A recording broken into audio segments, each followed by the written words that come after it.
Night, a quiet, dimly lit cafe. Soft music plays in the background. Camera slowly zooms in on a man sitting alone at a table, Rihan. His eyes are calm, observant, almost unreadable. He is not talking, not moving too much, but he is watching. Across the cafe, a group of people laugh and chat. Rihan is not part of them. Yet something strange begins to happen around him. People start glancing his way. Not because he is loud, but because his presence is quietly pulling their attention. A girl enters the cafe. Confident, focused, lost in her own world. She sits at the table next to him. Rihan keeps his posture relaxed. She sits the same way, without noticing. He takes a slow sip of his tea. She does the same, seconds later. He slightly leans back. She also leans back. This is the silent mirror effect, a dark psychology tool that influences without words.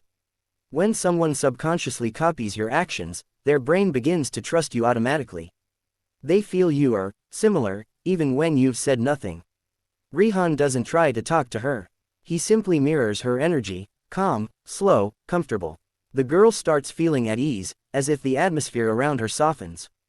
After a few minutes, she looks toward him, not because he called her, but because her mind feels connected. He gives a faint, gentle smile.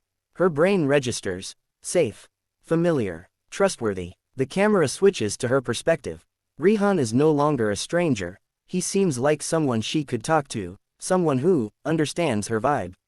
A short silence. Then she speaks first. "Excuse me, do you know if they serve herbal tea here?" Rihan smiles again, the same soft smile. "I think they do. You can ask at the counter." This tiny moment, this tiny exchange, wasn't created by words. It was created by a silent psychological influence, the power of mirroring. No manipulation, no pressure, just influence, without even speaking. A crowded office hallway, phones ringing, footsteps echoing, people rushing in every direction. Camera glides through the chaos until it stops on Ion, a quiet, composed man standing near the glass wall. Unlike others, he is not rushing. He is still, completely still. His coworker Danish storms toward him, angry and frustrated about a failed presentation. "Ion, why didn't you send the report on time? Everyone was waiting. This is your fault." The hallway freezes for a moment. People watch. Anyone else would panic, defend themselves, start talking fast. But Ion uses a dark psychology technique, the power pause. He does not respond immediately. He just looks at Danish, calm, breathing slow, eyes steady but not aggressive. Silence wraps the hallway like invisible smoke. Danish suddenly hesitates. His voice weakens. I mean, the team was confused." Ion still says nothing. The silence becomes heavier. People passing by slow down to listen. This pause, this deliberate stillness, shifts the power instantly. The brain of the angry person starts doubting itself. Did I misunderstand? Why isn't he reacting? Am I wrong? After 5 long seconds, Ion finally speaks, voice slow and controlled. "Danish, can you tell me exactly which part was delayed?" Danish blinks. His anger melts into uncertainty. "It was, the second section. I thought you were supposed to do it." Ion gently tilts his head. "Check your email again." Danish pulls out his phone, scrolls, his face pales. The report was sent on time. He stutters, embarrassed. "Oh, I didn't see it. My mistake." Ion gives a small nod. Still calm, still silent. The camera zooms out as Danish apologizes. People watching whisper. He didn't even argue. He controlled the whole situation without saying a word. This is the power pause, a psychological tool where silence itself becomes dominance, anger collapses, confusion grows, and influence strengthens, not by shouting, not by explaining, but simply by waiting. A luxury bookstore, golden lights, soft classical music. People move slowly between shelves, touching books like precious treasures. Camera pans to Zara, a young woman with sharp eyes and calm confidence. She stands near a display table where a single black-covered book rests under a spotlight. Beside her, a man, Rafay, picks up the book and reads the title. The Hidden Mind. He shrugs, looks normal, maybe a bit overrated. Zara glances at him once, then turns away as if she is completely uninterested. But inside, she has activated a dark psychology principle. Scarcity, making something feel rare, limited, valuable. She steps closer to the table again, but instead of praising the book, she says softly, loud enough for Rafay to hear. I heard they only printed 50 copies worldwide, they're gone in most countries. Rafai's eyebrows rise. Really? Zara doesn't look at him.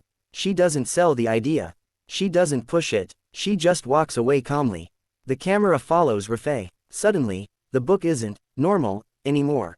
It becomes special, rare, important. He keeps staring at it. Two women approach the table. One of them says, "Is this the limited edition one? I hope they still have it." Rafai's heartbeat quickens. Now the book feels like treasure slipping from his hands. He clutches it tighter. Zara stands at another shelf, pretending to browse. She doesn't even look back.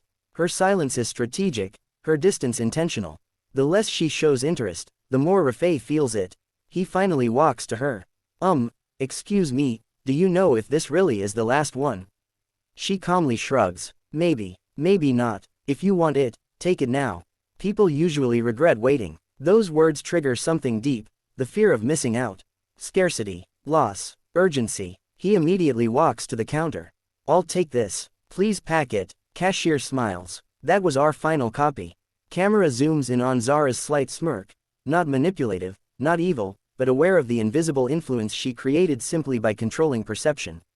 Scarcity didn't just make Rafai want the book. It made him need it. Sometimes, value isn't in the object. It's in the fear of losing it. A quiet rooftop at sunset, warm golden light touching the edges of the sky. Wind moves slowly across the city, carrying the hum of distant traffic. Camera moves to Hattie, sitting at the edge of the rooftop with a soft, thoughtful expression. Next to him stands Mina, tense, frustrated, lost inside her own emotions. She paces back and forth. "I don't know, Hattie, everything feels heavy. Nothing is working. I don't even trust people anymore." Hattie doesn't interrupt her. He waits. Then, slowly, he kneels beside a small rooftop plant box and touches a white jasmine flower gently. "Mina," he says in a calm voice, "smell this." She hesitates, but she leans forward and breathes in. The soft scent fills her chest. For a moment, just a moment, her breathing slows. "This flower," Hattie whispers, "only opens in the evening. When the world becomes calm." Mina looks at him, not at the flower. And that is exactly what he wanted. This is emotional anchoring, connecting a feeling to a specific gesture, moment, or object, so that later, the same gesture brings the same emotion back. Hattie keeps his voice soft. "Whenever you feel overwhelmed, take a breath like you just did. Slow, calm, like the jasmine opening." Mina closes her eyes. A small smile breaks across her face, the first one in days. The camera zooms in on Hattie's hand touching the flower again. He's not just giving advice, he's creating a psychological anchor. Right now, Mina feels relief, peace, safety, and her brain will connect these emotions to Hattie. Later, when she feels stressed again, even the memory of his gesture, the flower, the calm tone, the slow breath, will bring her back to this feeling. And she will subconsciously associate comfort with him. Moments pass. Mina finally sits beside him. "Why does everything feel lighter when I talk to you?" she asks softly. Hattie smiles faintly. "No reason," he says. But his eyes tell the truth. Camera pulls back, showing both of them sitting together as the sun disappears behind the skyline. Her head resting near his shoulder, completely unaware that her emotions are now anchored to his presence. Sometimes influence isn't loud, it's quiet, gentle, and unforgettable.